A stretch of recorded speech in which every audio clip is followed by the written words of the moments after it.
이 시간 함께 은혜 받으실 말씀은 잠언서 16장 1절로 10절까지 말씀을 함께 보겠습니다.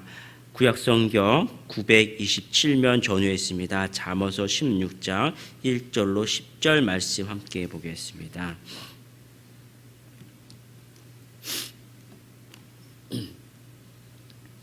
잠언서 16장 1절로 10절 말씀 함께 천천히 합독하도록 하겠습니다. 마음의 경영은 사람에게 있어도 말의 응답은 여호와께로부터 나오느니라. 사람의 행위가 자기 보기에는 모두 깨끗하여도 여호와는 심령을 감찰하시느니라. 너의 행사를 여호와께 맡기라. 그리하면 내가 경영하는 것이 이루어지리라. 여호와께서 온갖 것을 그 쓰임에 적당하게 지으셨나니 악인도 악한 날에 적당하게 하셨느니라.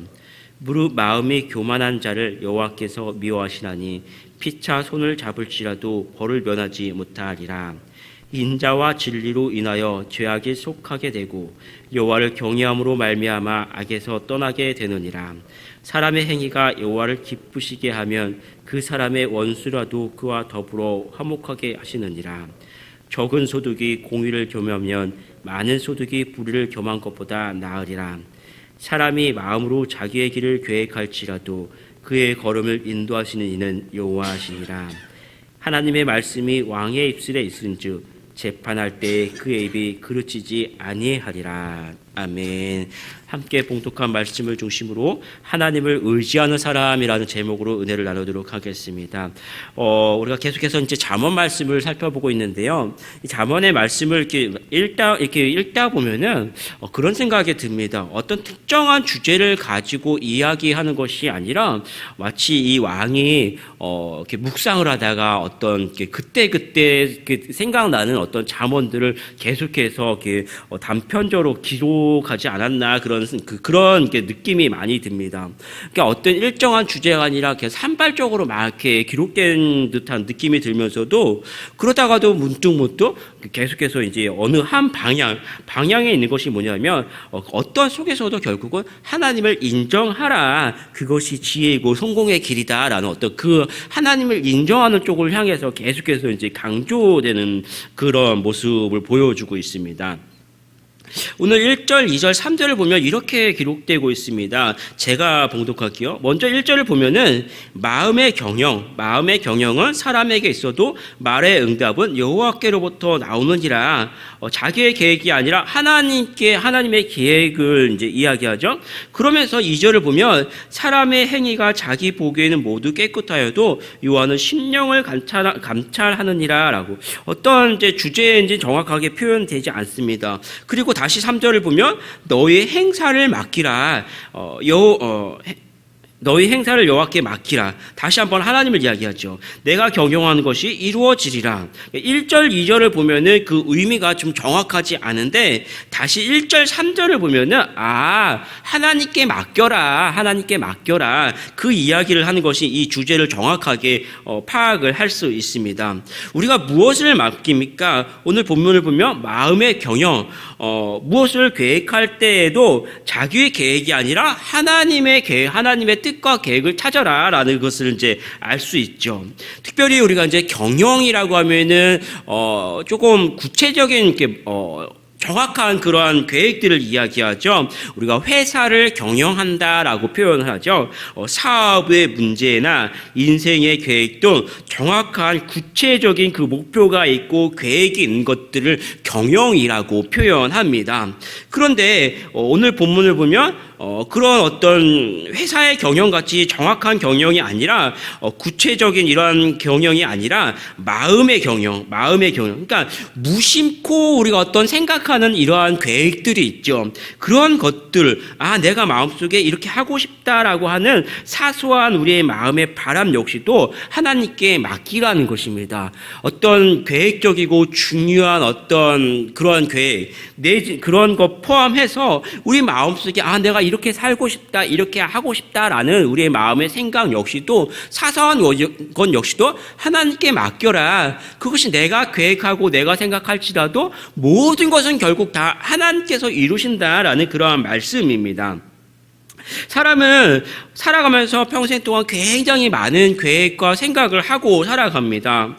사소한 것으로 보면 어떤 사람은 나는 어떤 학교에 가서 그 학교를 졸업하고 나면 어떤 직장에 가고 또 그 직장에서 안정이 되면 어떠한 배우자를 만나서 어떻게 결혼을 하고 또 내가 나이가 어느 정도 되면 그때부터는 어떤 인생을 살아가고 싶다라는 어떤 계획들이 있죠. 계획 내지는 구체적인 계획이 될 수도 있고 아니면 내가 마음속에 품는 그런 계획이 될 수도 있습니다.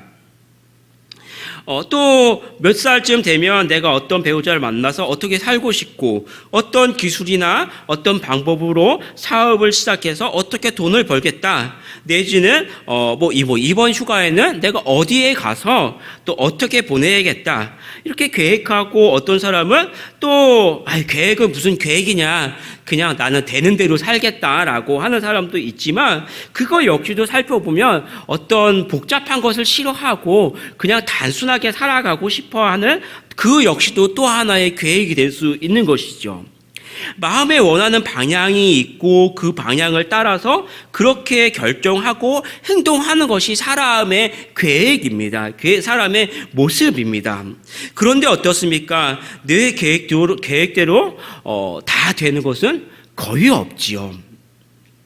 내 계획대로 되는 사람은 거의 없습니다. 왜 그렇습니까? 우리가 원하는 바와 계획은 있지만 그 계획이 이루어지기 위해서는 수많은 변수가 있고 그것을 다 맞아 돌아가야만 그대로 되는 것이죠.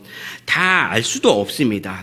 그래서 우리가 계획하는 크고 작은 것까지 또 인생의 주관자가 되시는 하나님을 의지하고 살아라라는 이 지혜의 말씀을 우리에게 주고 있습니다. 그러한 모습이 우리의 삶 속에서 어떻게 나타납니까? 하나하나마다 우리의 마음 생각하는 것을 다 하나님을 의지하는 모습이 우리의 인생 속에서 어떻게 나타납니까? 결국 보면요, 가장 큰 모습은 하나님 앞에 기도하는 모습으로 많이 나타납니다. 마음에 어떤 계획이 있을 때 이 일이 하나님께서 기뻐하시는 일입니까? 하고 항상 하나님 앞에 물어보는 그 모습, 또 하나님 내가 어떻게 행해야 합니까? 라고 하나님 앞에 의지하는 모습, 결국 하나님 앞에 기도하는 모습으로 나타나죠. 사람들을 보면 특별히 이제 무슬림의 사람들을 보면 굉장히 열심히 기도하는 모습을 볼 수 있습니다. 그 사람들을 보면 세계 어디를 가든지 시간이 되면 자기의 기도 자리를 깔고 무릎을 꿇고 성지 메카를 향해서 하루에 몇 번씩 그 기도하는 모습을 우리가 잘 알고 있죠. 그런데요, 기도는 그런 어떤 시간과 어떤 형식적인 모습을 그렇게 강조하지 않습니다. 꼭 내가 시간이 되면 어떤 곳을 향해서 눈을 감고 무릎을 꿇고 어떤 주어진 형식대로 하나님 앞에 기도해야만, 또 장후한 내용으로 하나님 앞에 기도해야만 하나님께서 응답해 주시는 것이 아닙니다. 어떤 사람들이 표현을 하는데 달팽이 기도다, 거북이 기도다라고 말을 합니다. 달팽이, 거북이의 특징이 뭡니까? 어디를 가든지 고개만 그냥 고개만 쏙 집어넣으면, 자기 몸 안에 쏙 집어넣으면 그곳이 자기 집이 되는 거죠. 그래서 달팽이 기도다, 거북이 기도다라고 표현하는데요. 우리도 어디를 가든지 형식이 아니라 내가 있는 그곳에서 그냥 눈만 감으면 어때요? 눈만 감고 마음만 하나님께 향하면, 그것이 내 중심이 하나님께 향하면 기도의 그 자세가 갖춰진 것이죠. 내가 어떤 장황한 형식을 갖추는 것이 아니라 눈만 감고, 내가 무엇을 하든지 눈만 감고 그곳에서 하나님을 향해서 내 마음을 바라보고, 내가 필요한 것들, 하나님 내가 지금 이곳을 가고 있습니다. 하나님 지금 내가 이 사람을 만나고 있습니다. 하나님 내가 지금 이러한 것들을 계획하고 있는데요. 하나님 내가 지금 있는 이 상황 속에서 하나님께서 나와 함께 하시고 나를 붙들어 주십시오. 어떠한 상황 속에서도 내 중심을 하나님께 향하고 내 필요한 것들, 내 마음을 하나님 앞에 아뢰 수 있는 그 자세가 바로 기도의 가장 중요한 모습이죠. 여러분이 오늘 하루를 살아가면서도 내가 무엇을 하고 누구를 만난다 하더라도 바로 그곳에서 그때 여러분 중심을 하나님 앞에 향하고, 하나님 내가 이 사람을 만나는데요, 하나님 내가 이러한 일을 하는데요, 이 행하는 것 속에 하나님께서 나와 동행하시고 지금 이 상황 속에서 하나님 나의 길을 인도하여 주시옵소서 기도하고 하나님의 인도함을 받는 우리 성도들이 되기를 축복합니다. 오늘 말씀을 우리가 함께 봉독할 때는 10절까지 말씀만 봤는데, 이 말씀은 이제 10에서 19절 말씀을 같은 맥락을 가지고 있습니다. 오늘 10절 말씀을 같이 한번 읽어보겠습니다. 하나님의 말씀이 왕의 입술에 있은즉 재판할 때에 그의 입이 그르치지 아니하리라. 왕의 판결은 하나님의 판결이다라는 것이죠. 그만큼 큰 결정과 권력이 있다는 것입니다. 왕의 판결은 하나님의 판결이기 때문에 그르치게 해서는 안 된다라는 그런 의미를 가지고 있습니다. 그래서 11절 12절을 보면 같이 기록을 하고 있죠. 함께 다시 보겠습니다. 공평한 저울과 접시 저울은 여호와의 것이요 주머니의 저울 추도 다 그가 지으신 것이니라. 악을 행하는 것은 왕들이 미워할 바니 이는 그 보좌가 공의로 말미암아 굳게 섬이니라 라고 기록을 하고 있습니다. 왕이 뇌물을 받고 그릇된 판단을 하거나 악한 행동을 하면 결국 나라의 근간 자체가 다 그렇게 무너지게 되는 것이죠. 우리나라의 어떤 전 대통령들을 보면 어떻습니까? 제가 좀 정치적인 이야기를 하면 굉장히 조심스럽지만 어떤 그런 견해가 있는 것이 아니라, 우리나라 전 대통령들을 보면은 한결같이 어떤 존경받는 분이 그렇게 많지는 않지요. 그리고 보면 그 후의 모습들을 보면 한결같이 마지막 모습이 다 그렇게 좋지는 않습니다. 왜 그렇습니까? 현재의 권력이 영원할 것 같고 그렇게 권력으로 마음껏 자신의 그 권력을 붙잡기 위해 그렇게 생활을 했지만 결국 어느 시간이 흐르고 나면 그 권력 역시도 내려놔야 하고 그럴 때가 있다는 것이죠. 왕뿐 아니라 우리도 마찬가지입니다. 우리 역시도 하나님과 함께하고 많은 사람들이 우리를 쳐다보고 있기 때문에 우리 역시도 우리의 태도, 우리의 삶의 모습을 돌아보고 항상 신중해야만 합니다.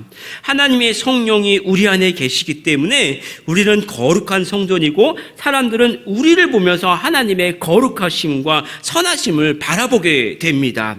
우리가 세상에 살면서 나쁜 방법으로 돈을 벌고 남을 해하거나 보복하거나 말도 막하고 그러면 나로 인해서 하나님이 부끄러움을 당하고 사람들은 나로 인해서 하나님을 그러한 모습으로 쳐다보게 되고, 선한 모습으로 우리는 나로 인해서 선한 모습, 하나님의 거룩하신 모습들을 세상 사람들에게 보여줘야 합니다. 제가 중학교 1학년 때 예수님을 영접했는데 그 시간부터 성품이 달라졌습니다. 어떻게 달라지냐면 그때부터 처음에는 하나님의 말씀이 막 이 성경 자체가 좋더라고요. 그래서 그날부터 매일매일 성경을 읽기 시작했고 또 교회에 안 가는 날이 없었습니다.